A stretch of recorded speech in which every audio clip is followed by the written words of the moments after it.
We are in Spencer's, that's just a little above the airport. And my husband and I signed up for this program a long time ago. And this is going to be our second year. Unfortunately, my husband passed away. So it's only myself alone now who is doing this. I don't know for nobody, but farming is considered one of the most important thing in a country, because if a country cannot feed themselves, you are in trouble. So farming is very, very important to a country. When this program first began, it started out a bit rocky. We have problem with water. We could not get water as we are to, so we lost a lot of crops. But then, thank God, the program turned around and we're getting some water now, so we can do a much better farming now than what we started out with. So we would have started the program together, but separate but together. But I had approached the minister about something, and then he would have said to me, we have the feed program available for persons who might be interested. And I was not interested, but I said, let me just do it anyway. So when we started the program, I'm oblivious to farming, although I would have done, some at-home pots, your little okras, whatever, but I've never done it on a big scale. I applied to the feed program after applying for other programs without success. I was persistent in applying for the feed program, and through my persistence, I finally got through. On the 8th of August last year, we started here. So far, it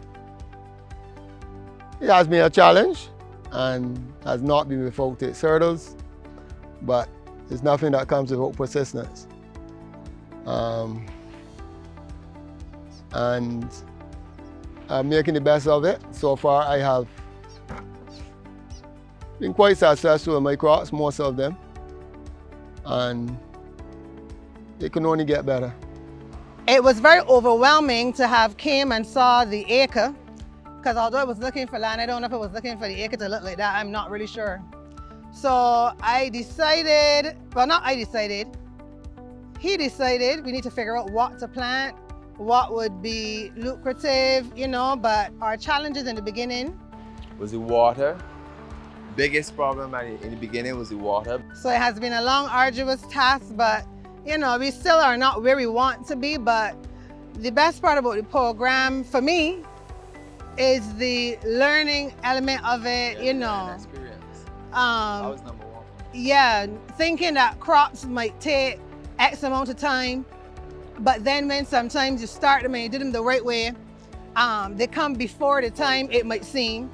So, the sowing, the whole process, the sowing, the reaping, the selling, it's all, it all works together. And I think the more I'm in it, I'm loving it. But it's definitely to build a relationship with these plants, because as the guy was telling us just now, if you don't know how to identify your funguses, your pests, your crop do suffer. Yeah. And sometimes the worst thing is to know you plant a crop looking for something and you hit below the mark or way below the mark.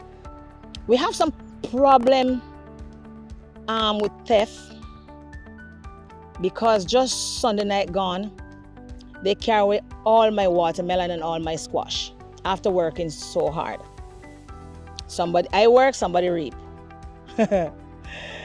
And I think that is one of the problem that farmers all over have. Theft. You plant something and somebody just come and carry it away. But life goes on and we have to continue farming. We have to continue do what we have to do. Since I was here, I grew potatoes at the top, cucumbers, watermelons, squash, okras, planting trees are in the process of going in the beds in between, and bananas. I look forward to being able to take it a little further by being able to manage a little bit more if it is available, because they need consistency of crops to be able to plant off one after the other. There is financial gains for those who are willing to put in the work. Those who are willing to sacrifice the time and the long hours, there's always financial gains. But for the person that thinks that it will come overnight and it will come before work, they're fooling themselves. In reference to the program though, what I will say is when we first started the program, we did not even have tanks. But you know, life is work in a way. Sometimes you don't always have it figured out. You have to go, 1 second at a time. So I would tell him sometimes, like, it's challenging that we don't have water. But although by right, the ministry did express to us in the clause, well, there's no water irrigation on the land. Do you still want the land? So knowing me, I'm like, of course I do. I would figure out how to get the water. We would bring water from home. We would stop by Sandpipes and get some water. It doesn't matter, we would get water. Then we heard we were gonna get tanks and I'm like, oh, I'm loving that. So we know what it was like before when we had the one tank and we had out here flourishing. We had okras up, we had pumpkin, we had cucumbers, it was melons. We were reaping, it was really good. And like I said, that was off of that tank. So now we have running water. I am grateful to Osman because every single thing that we have on the lands thus far, from our drip lines to our tanks to our structure, that's who we liaise with. That's who makes sure that, we have everything we need. So every little grievance I have, I make sure I find Osman. The program is a good one. And anybody involved in the program, it can work. Especially now that we get water. It can work. In the first, it was heartache, it was headache, it was stress. I'm telling you, stress. One thing I must say though, when just a little before I get the water, I was so frustrated and I feel like I would give up. But then the goodly people from BDMC, they stepped in and they helped. I must commend them on that part. I'm mad with them a lot of time. I tell you, I quarrel with them. I'm mad if you want to fight off all of them down there. I'm telling you. But they do come through in the last part, and I must commend them for that.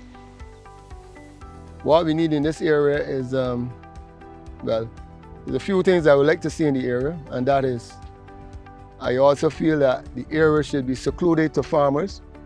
One of the things that we get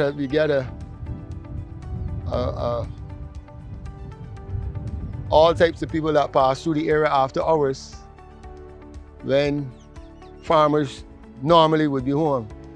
I am usually here at 11 o'clock, 12 o'clock, 1 o'clock, 2 o'clock, all kind of hours in the morning, sometimes morning to morning as in today. And you get all kind of people traversing this area after hours. There's no police presence. The farmers basically are sitting ducks. Basically what's going on. It's a good initiative, but we without putting blame on other people, because we got to clean the windows first before we clean anybody else's. So we got work to do. But we would express too, it would be nice to come out and see fellow farmers, look across and be like, because we have a little rapport with the people in the back over there, Veronica too. But sometimes, we swap, stuff to plant. And we had tried to keep the camaraderie out here because we do know people, do pass and steal. So we ain't trying to necessarily be the lookout guy to take the blame for nobody who's doing nothing, but you still want to be that eye or your neighbor, eyes out when, yes, because it's a lot out here. But as I was saying, it would be nice to see more farmers out. So as Osman was saying at the program is really doing what it was intended to do. You get your revenue going. We love it. We even built a shed. At first, before we had the shed, it was like, here you're beating the elements, and it would make you feel like, oh my God, I want to go home. It's too much. But when we got the shed up now, sometimes you're able to know to really execute some hours because you can go and take a little rest. You ain't got to go all the way home to come back. So the more comfortable we kind of make ourselves, the easier it is to come, and because this is take work. Yes, you could say you're gonna plant like a half acre or a whole acre just to do a quick crop. But if you don't study that quick crop, your clientele that you had for this month, you ain't get them next month because you don't know the crop. So it is just a real learning, challenging, enjoyable. I love it all. Now, I just want to go ahead and do my thing, farm, so that we can, because if you look at the amount of money that you have to spend to bring things in this island that we can grow them, it's ridiculous. It is ridiculous spending all that money when we have this land can farm. So it's a hard work, but I would tell people, come into farming. Come into farming. You can survive out of it. I don't know if society really accepts what a farmer does, what's his contribution. I was by a never ground 2 days ago, and I was planting, and I got a bottle through my window while I was planting in my ground. And that I see as can't disrespect, even if the body, because they could see that I'm farming. I don't know of any enemies that I have. So all these things I would like to see addressed, basically, but the program is a good one. It's for anybody that's willing to work. It's one thing to say you want young people, but you want young people that are interested. I've seen people that come out here and believe that they come to work are too big. And you see them today and you see them for next 3 or 4 months. That needs to be addressed. That is one of the things I like to see addressed. But I will give a thumbs up to the program. Barbados Agricultural Development and Marketing Corporation, BADMC, is just a click or call away. For further information on our feed program, you may visit the BADMC or call us at 535-6830 or go online at badmc.org. We're also on Instagram at BADMC246.